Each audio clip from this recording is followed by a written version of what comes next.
Okay, we will go ahead and get started. Thank you for joining us again for our webinar. Our title for our webinar is Google versus Microsoft Office, which is best for the classroom. My name is Ellen Connor. I am one of the trainers here at Newline. I also am a former classroom teacher who was lucky enough to teach in a district that allowed for me to use both the Google environment and the Microsoft Office. So today I'm going to share with you a couple of things about the different tools and how they can be used in the classroom. Now, I do want to point out that there is a Q&A feature within Zoom here. So if you have any questions as we go along, go ahead and type them in there. And when we get to the end, I'll go ahead and address them. So again, our title today is Google versus Microsoft Office, which is the best for the classroom. And I will tell you right off the bat, as far as Newline is concerned, it's not a competition. Either one of those platforms can be used on our panels. We are non-proprietary, so as long as you have access to them on a computer, you can use them on our panel. So again, I'm not going to do really a versus, but rather I'm going to talk about some of the features of both of them, because some of you are only allowed a Microsoft Office environment versus some of you that are only allowed the Google and G Suite environment. So I'll make sure to touch on both of those.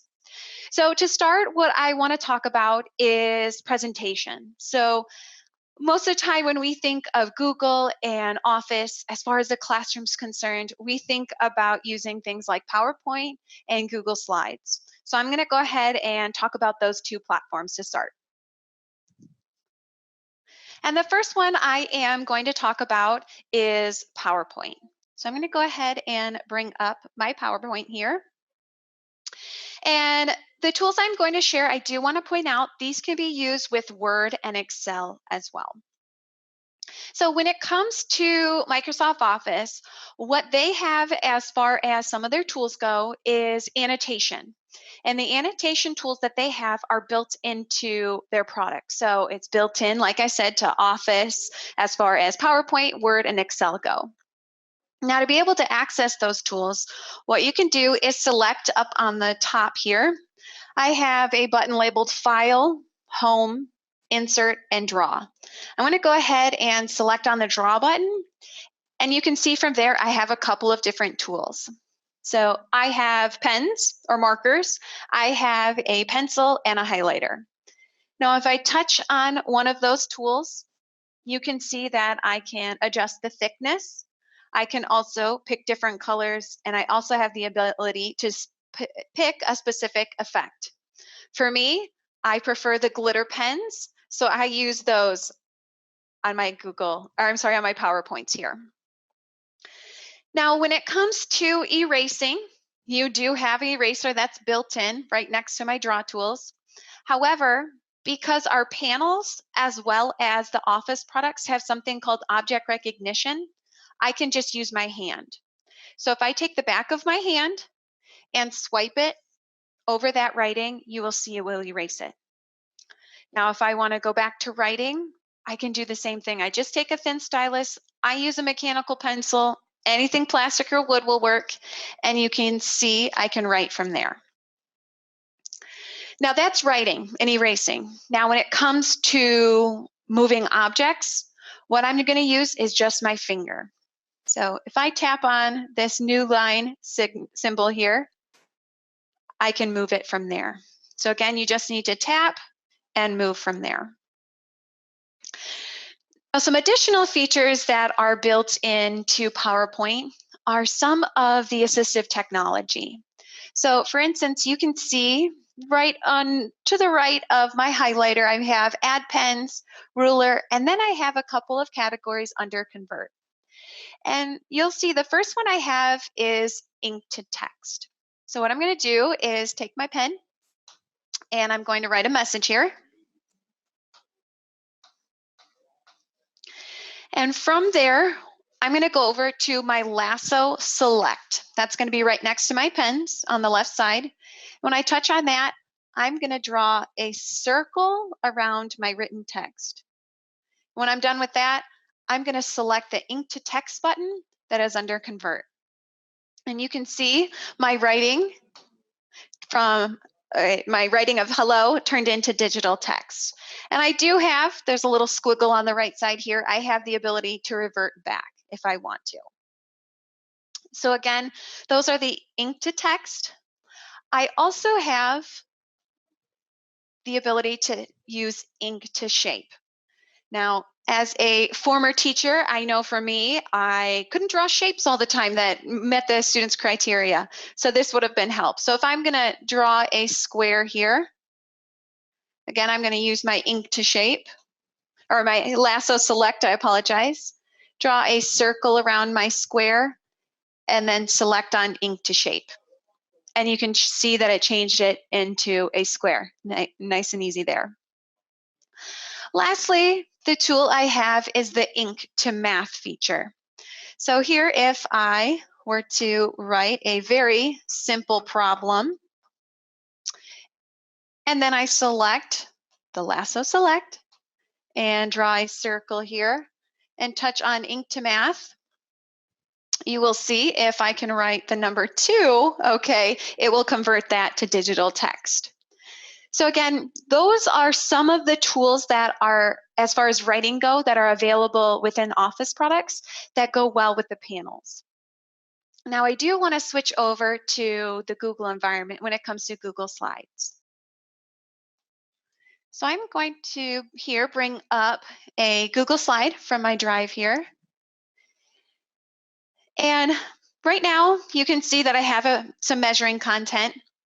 Now, when it comes to interacting with the content, I'm just going to use my finger to tap on my ruler, and I can move it around from here. Now, when it comes to writing, unfortunately, Google does not have any writing tools that are built into their products. So one way that I get around that is by using a tool within Windows. And that tool is called Windows Ink Workspace. It's going to be located in the bottom right-hand corner. So if you look at my screen, you will see the time, then a keyboard, and then a little pen. And if I touch on that pen, you'll see on the right side it says full screen snip.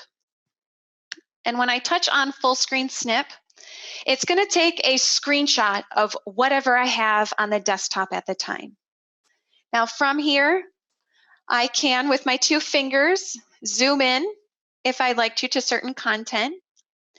But then from here, I also can write. I just take, again, a thin stylus and draw from there. To erase, again, just use the back of my hand and swipe it over that content. Now, if you want to change colors or tools, you'll see at the top here, I have different writing tools. And if I touch on one, I can adjust the thickness down at the bottom, or I can pick a favorite color and use this on top of it as well. Now, when it comes to saving this content, what you'll have to do is select the floppy disk on the right side. And when I touch on that, you'll see that's going to bring up the File Explorer. So I can change the name of this file and I can put it to the specific drive or folder that I need to. And that is then going to be saved onto my computer that I have plugged into the panel. Now, I understand that not everyone has a Windows device. Some of you might be using Chromebooks. You might also be using MacBooks. You also, or actually you could use this tool within Windows as well. And that tool is the screen annotation tool.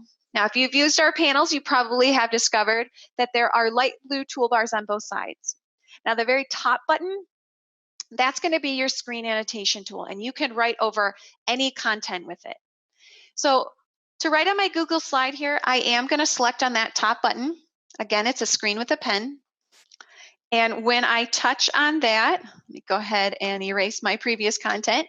You'll see down at the bottom, I have some tools for Whiteboard. And with my thin stylus again, I can start to write on my content. Again, erasing just the back of my hand. And then when it comes time to save this, if I want to, down at the bottom, I have a camera with a square. And if I tap on that once, you'll see that it'll take a screenshot of that, and that screenshot gets saved to the panel directly. Now, to be able to access that later on, I'm going to go to the home screen of my panel, which is selecting the house. And from there, I'm going to select on the file viewer. And the file viewer just lets me pull up different pictures and files, but also add things there too. From here, I'm going to select on pictures, and you will see at the very top, internal storage, if I touch on that, and I now have my screenshot of my Google slide. Now, that screenshot, like I said earlier, is saved onto the panel. Now, if you're wanting to share that with your students, that's not very useful. So what you can do is on the left side, under the Word File Commander, I have the Add Cloud button. And if I touch on that, I have the ability to log into things like my Google Drive or my OneDrive.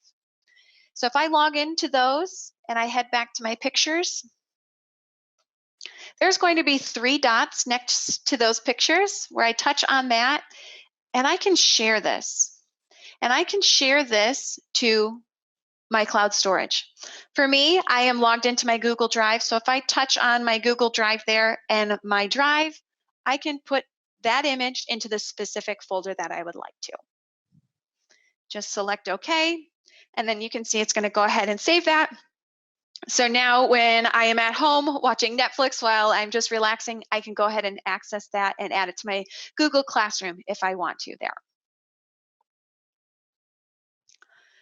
So again, just to kind of wrap up that piece, those are just 2 examples of presentation tools, both PowerPoint as well as the Google Slides, and ways that you can use it in the classroom. Now, another topic that is very common that when it comes to in teaching, but as well as the panels, is the ability to use a whiteboard. And Google and Microsoft Office both have examples of whiteboards that you can use. Now, again, if you've used our panel, you probably know that there is a whiteboard that's built into the panel. But that whiteboard, all of those slides and things that you work on get saved locally to the panel. And some of you might find that you want the ability to have your whiteboard travel with you.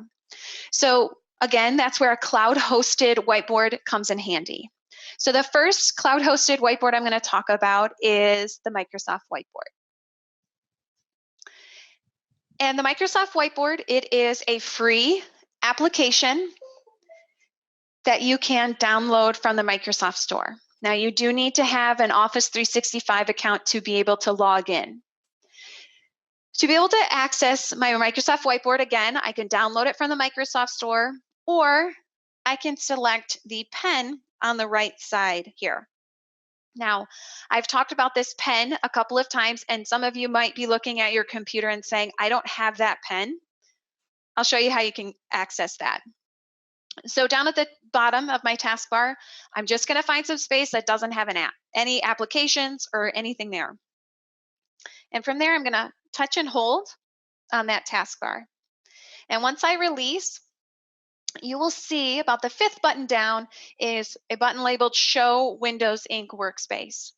You're going to touch on that until it has a check mark, and then you will see it appear in your systems tray on the right side. So from here, again, I'm going to tap on my pen, and I'm going to get to my whiteboard. And the Microsoft Whiteboard, again, like I mentioned earlier, it is going to be cloud hosted. So over on the right side where it says EC for Alan Connor, that's where I would log into my Office 365 account. And here you will see that I have different whiteboards. And all of these whiteboards, as long as I have the application downloaded and I am logged in, I can go to my phone, I can go to my iPad, I can go to, down the hall and be able to open up this whiteboard. Now, what's nice about having all these different whiteboard pages is you can cover different topics. You can have different whiteboards for your different classes, your different subjects, or even for your professional development based on projects or content that you want to be able to share with everyone. So I'm going to start by creating my new whiteboard. I'm going to select on Create New Whiteboard. And then you'll see down at the bottom, I have different writing tools. This whiteboard is an infinite whiteboard. So if I take my writing tool and I've reached my end, I just take my finger to drag it across and I can keep on going. So again, this is going to be an infinite whiteboard that you can write forever. If I decide I want to bring everything together and look at it conceptually, just take 2 fingers and drag those together. Some of the other things you can do with this whiteboard is you have the ability with this plus sign to add images, text. You also can add sticky notes. So here I'm going to touch on my note, and since I taught kindergarten, we will talk about our animals, our land animals. So you've got my sticky note. I'm just going to touch it with my finger and drag it over to where I want and resize it just a bit. So students suggest a land animal is a dog. Absolutely. So I'm going to go ahead and write dog. And then I decide I want to give them a visual aid. So I'm going to touch on the plus sign here. And there is Bing image. So I can search for an image. And again, I'm just going to go ahead and write what I need. And you'll see a couple of cute dogs pop up. I'm going to select plus sign, and I've got my dog in the middle here. Now with this, the circle, I can resize it, flip it around.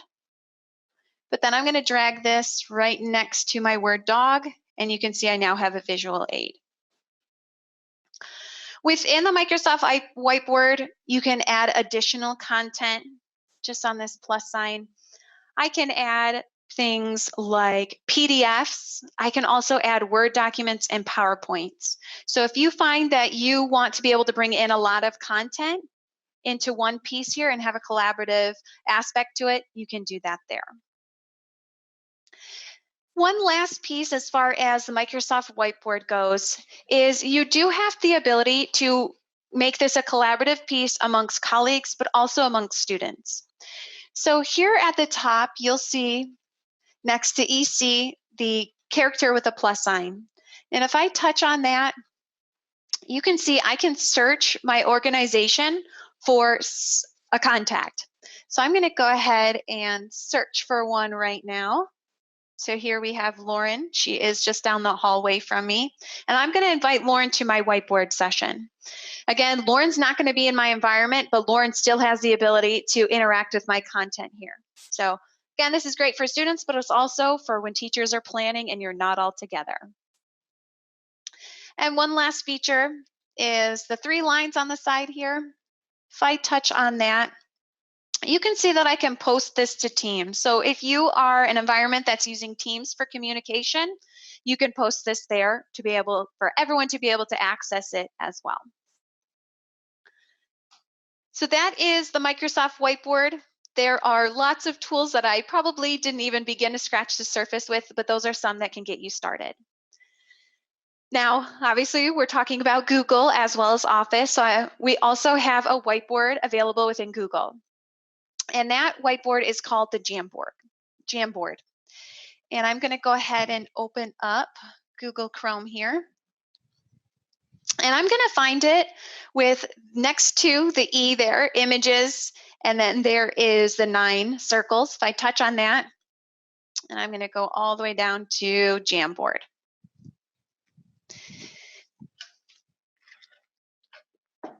And to start creating my first Jamboard and my first whiteboard, I'm just going to touch on the plus sign in the bottom right.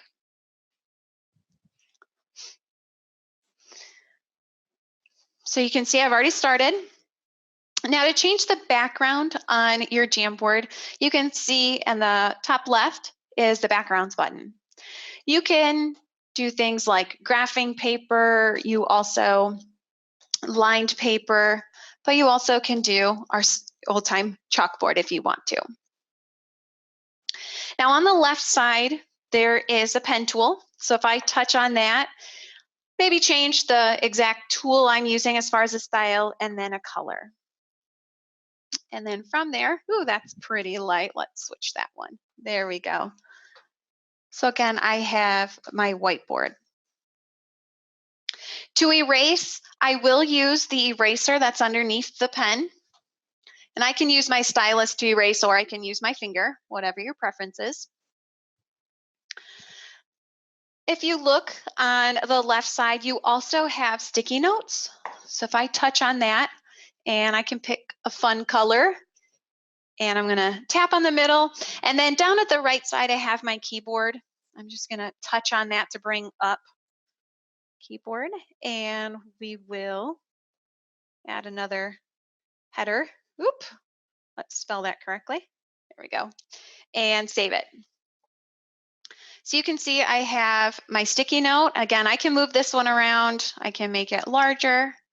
But just like with the Microsoft Whiteboard, I can write on it, but I can also insert images. So I'm going to go ahead and write dog here. And then underneath the sticky notes on the left side, we have the insert button. And I can insert a photo that I might have already on my computer. I can search Google for one, or if I have one saved already on my Google Drive, I can pull that up. I'm going to go ahead and do a search here.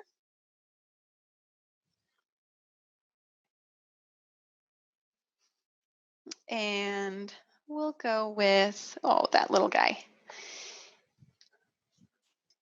And you can see here again, touch on it, I can resize it. And then I'm going to add him right next to my text there.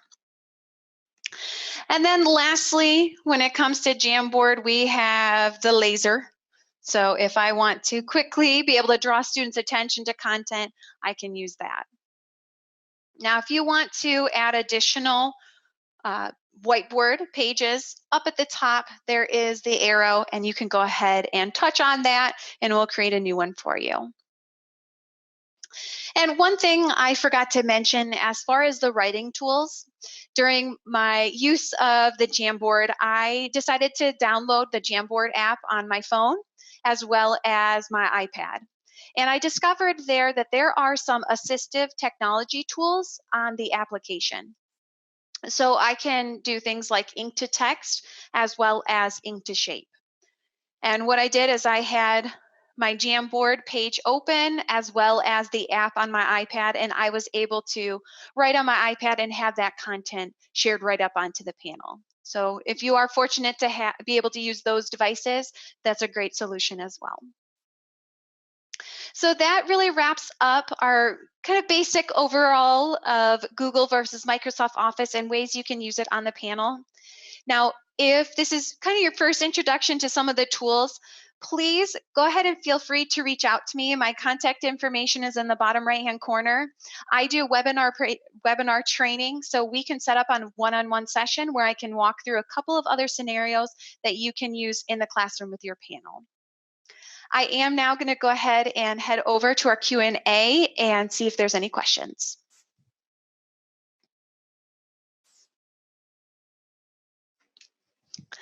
And one of the questions that was asked, which panel I am using the RS. This is the RS Plus, which is our newest panel that has Android 8 running on it. And this one we see really primarily in the pre-K through 12th to higher ed grades, but it can be used anywhere.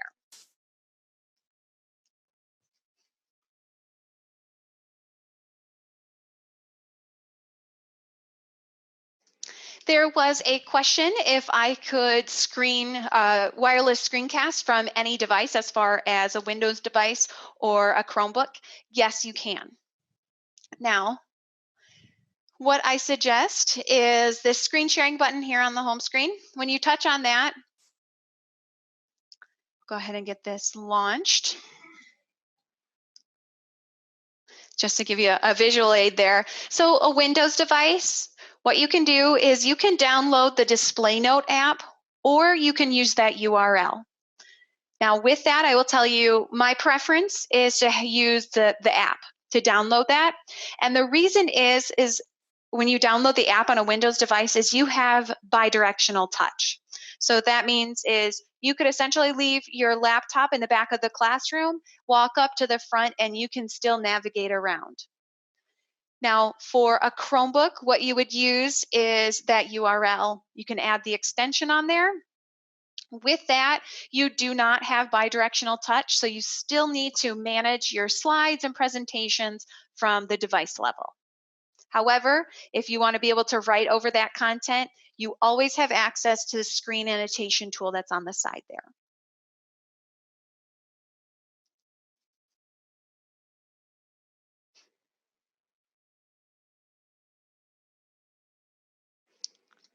All right, that looks like it wraps up our questions for today.